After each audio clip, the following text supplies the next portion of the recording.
So Britt, how faithful is your character in the series to the real Sofia Amoruso and her life? Because we see this message at the beginning of each episode, like this might be a loose retelling of true events, and that's exactly it. Like I think with the show, all the big things are real, you know, like she really did, you know, find a piece of clothing and sell it on eBay and then decide that, oh, she can do that with lots of pieces of clothing, and oh, she can make, you know, a website on her own. She really did get kicked off of eBay. She really did have a hernia. Like all of those things are real, but when it comes to the people around her, like her best friend or this boyfriend or, you know, those kind of fictional characters, those were really just put in there for like entertainment purposes.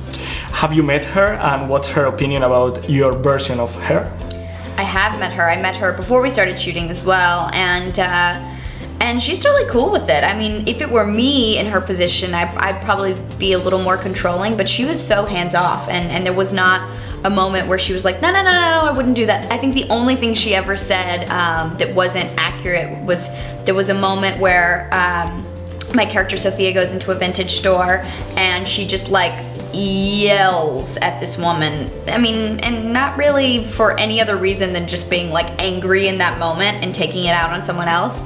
And I think it was so harsh that Sophia, when she saw it, was like, I don't want that. I don't like that. And so they took it out. So, but that was like the only thing. Do you think that Sofia Amoruso's story shows or proves that our system fails when it's about recognizing this kind of talent, like schools and... It does for some people. I mean, you know, it's just, that's what's great about the human experience. What works for some will not work for others, and I think she's like a real great example of that. You know, school was never something that she felt she could thrive in. It wasn't her place. It's not where she lives and breathes, and there was nothing she wanted to do with school. So I think she always felt really like bogged down by that. But for some people, it's, you know, I have a sister who's like in college right now and she's killing it, and hopefully she'll be like a doctor or a technician one day and she'll love every minute of it. But yeah, what works for some does not always work for others. What things does your Sophia have from you and from the real Sophia? Well, it's all from me. You know, I mean, I helped create the character to some degree, you know, and everything that I put out there was from me, but it was inspired by her and inspired by a lot of the ideas that people presented to me. So, you know, I think it's a combination of all parties playing, you know. How was working with Charlize Theron?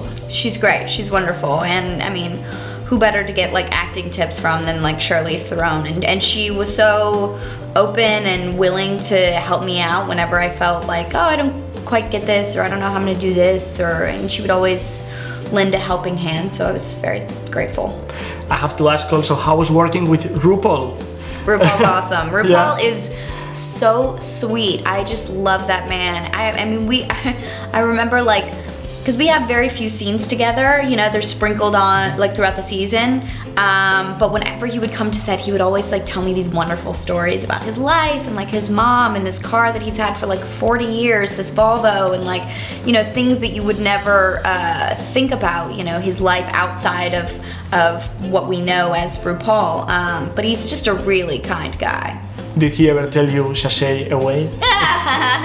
He did not, but I should have gotten it out of him actually. So how far is this first season gonna go in Sophia's life? Is it gonna be all her success story? So it takes place over 2 years, so from 2006 to 2008, and the end of this, it goes from, you know, basically the rags to riches kind of thing. It starts out when she's like very much struggling and she doesn't know what to do, and she's getting fired from jobs and people hate her and she doesn't know how to go about life, and then she becomes, you know, a little more successful and a little more successful, and then the end of the series is after she gets kicked off eBay and launches her own online fashion site. So we are thinking about more seasons? Hopefully, fingers crossed. Could it, like, the story of the series go farther, like the real life, like happened with Game of Thrones and the books? sort of saying? Yeah, I mean, I would love to play all the stuff because she's had some crazy stuff happen to her, and I would love to do all of that stuff. I want to act it all. I mean, but could just create a new story based on her? Oh, I see what you're saying. Yeah. Maybe. I don't know. I'm glad I'm not in charge of those things because I just do they're words, they're nice, I read them, I say them, I bring them to life, but I don't have to think about the trajectory of the series because that would be like terrible. You don't want me in charge of those decisions. Okay, thank you very much, Britt. Thank you, I Good luck appreciate with it. the show. Yeah.